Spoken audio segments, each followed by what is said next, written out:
Hey, good morning, everybody.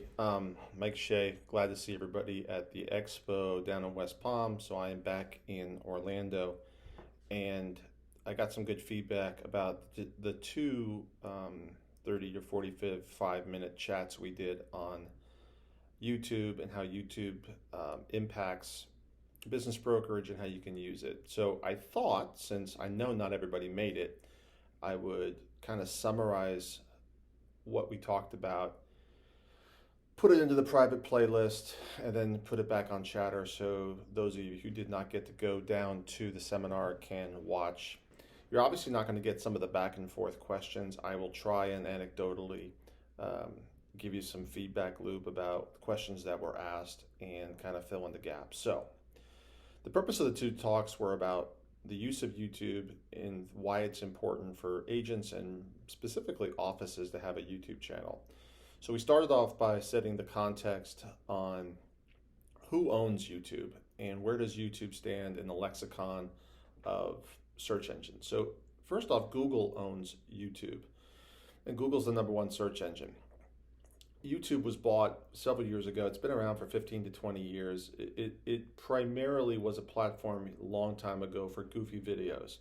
And that has evolved to a place where now, and this is one of the questions I asked the folks sitting in front of me, is like, who's used YouTube? And then what was you used it for?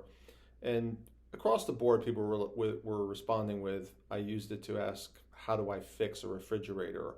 Or how do I install a toilet ring? Or how do I fix a garbage disposal? And that was the specific response I was looking for, because YouTube has become a place where how do I question and informative and educational material is now deposited on YouTube. So YouTube is a platform primarily where it's dominated by education and it's dominated by entertainment. So my 10-year-old son spends a ton of time when he's playing Fortnite on his video game watching a channel by some 30-year-old guys about how to navigate the video game portal to win the game. And they're literally talking on one screen, and he's listening in one ear while he's playing the game, so he knows how to win the game or to beat the opponent. And I think everybody here who's watching this has used YouTube in some way, shape, or form to answer a question. I used it last month on several occasions as I moved into my house, as I got new appliances. How do I unclog a garbage disposal? How do I install a garbage disposal? And how did I deal with a specific problem I was having with a brand new refrigerator? So that's important for us to recognize as agents and brokers, because we're engaged in a process that is foreign to most.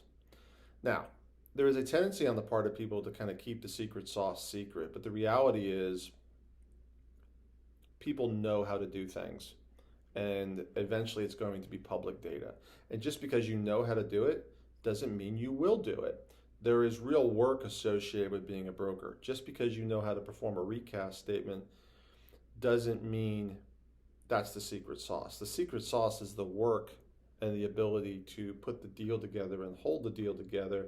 And those of us who have been in the trade for a while know all that work. So I am of the mindset that as brokers and agents, one of the really awesome tools that you can use YouTube to do is to share, educate, and inform your customers or your future customers about business brokerage, about the terminology we engage in, and even specifics right down to how you value a certain type of business. One of the most common questions we see in chatter is, how do you value this, or has anyone ever done this type of deal before, and what do I need to know about the deal?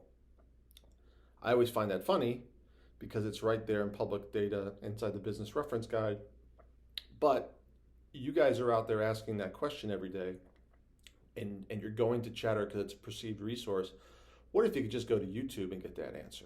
So buyers and sellers do the same thing. And I know that, at least in my practice, I've come across sellers and buyers who have sought the advice of non-professionals, or the pool route sales doc guy, or their accountant, or their buddy at the supply store, who has given them some quote unquote rule of thumb that has incorrectly positioned in their mind a value or an undervaluement of the business that you're trying to sell.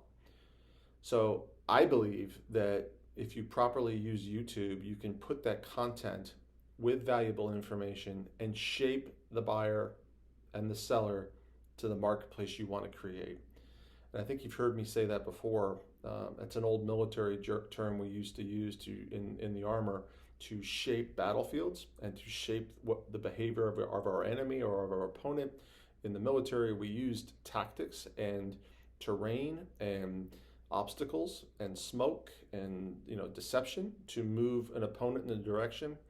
YouTube is a component and a tool you can use to inform the consumer, both the buyer and the seller, about information of their business and about the marketplace, and condition them to behave a certain way in a deal by education, by informing him of the proper way to conduct a deal, what is reasonable and what is not reasonable. And you only get to do that if you put the information into the battle space or the marketplace so they can consume it and institutionalize that into their thought process. So use YouTube, create videos.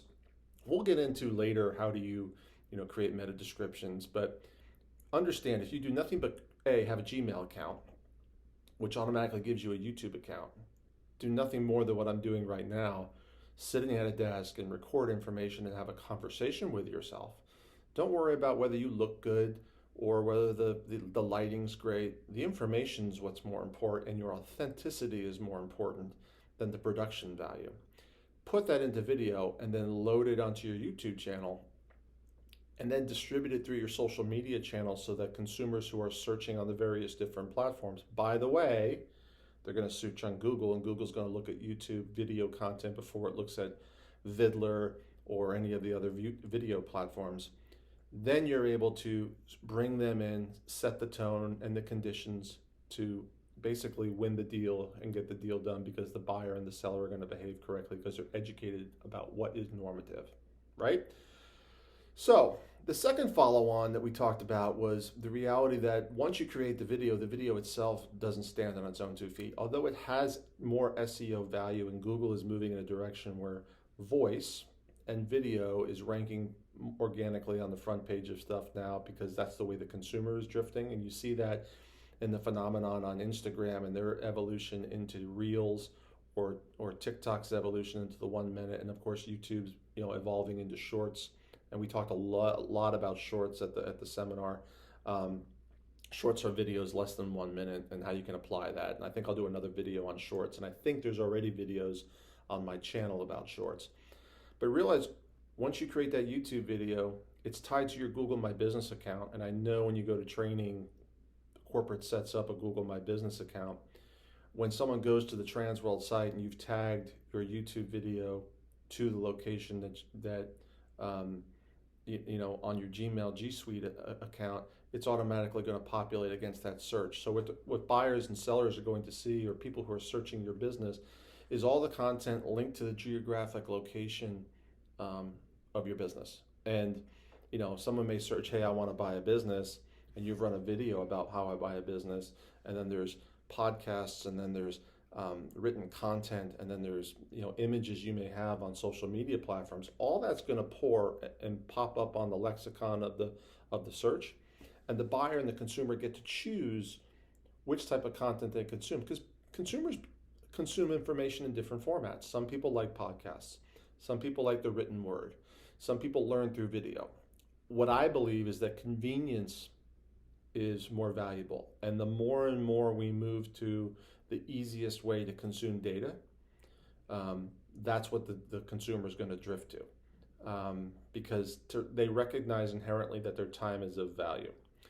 Do not underestimate the importance of an impression made through voice and through a personal confrontation. Speaking through video and being real and having the consumer able to review it multiple times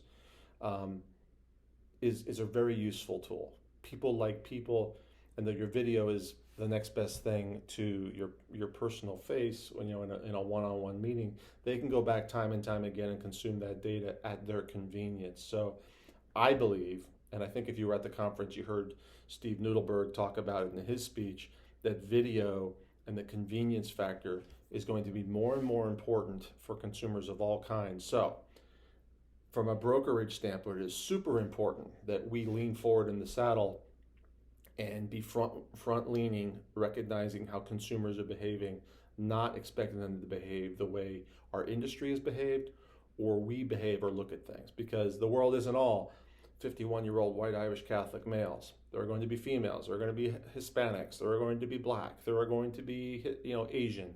All different types of people from all different parts of the world consume information in different formats, and we have to produce information specific to their needs and desires and what they want. Now, something also to recognize is that when you create it local and the buyer is searching from their device automatically ticks to wherever they physically are. So when they're conducting searches on Google, hey, I want to buy a business, or who's the best business broker in Orlando, it's going to look at the content that's produced in that local market based upon the geocode of the content. So by using the G Suite, using the YouTube tied to the G Suite, which automatically loads it to that location, someone in Central Florida is going to see that content because it's tied to it. They're not going to see Jess or Al's information from Denver. They're going to see what's localized. So you can't just rely on corporate. You can take the data from the corporate page, download it, and then upload it into your platform so that it's tied to your geolocation. That's super, super important. You have to understand how the platforms operate in order to deploy the tools that are used by corporate or produced by corporate. So the final point, take the data. You don't have to be a creator. Take the data and the information that's given to you by corporate until you get comfortable with creating your own and load it into your own platforms. That goes across the board. The simplest way to do that is to use Soci. Soci posts it to your Google My Business and to all your other channels. And when you create a YouTube video, once you've saved it, up are going to pop a variety of different social media platforms. So in keeping with the understanding that different consumers consume on different locations, you have to share the content you create across platforms. If you're worried about, your craft and your ability to do it properly, don't. More is better. Doing is better than not doing. And I want you to remember that. You have to pump out the data, and think of it as when you're fishing, you're chumming the water, throwing more into the bowl, because you want to put the information out there and let them consume it as you see fit. Your production value and your skill will improve over time. So, lessons learned. 1, create content. Make sure you have a G Suite. Use Soci to cross-pollinate it across the platforms. Provide educational material. A little entertainment's okay too. But be personal, be authentic. Don't worry about production value. If you have any questions, give me a call, 321-287-0349, or visit me at www.yourfloridabusinessbroker.com. Have a good one.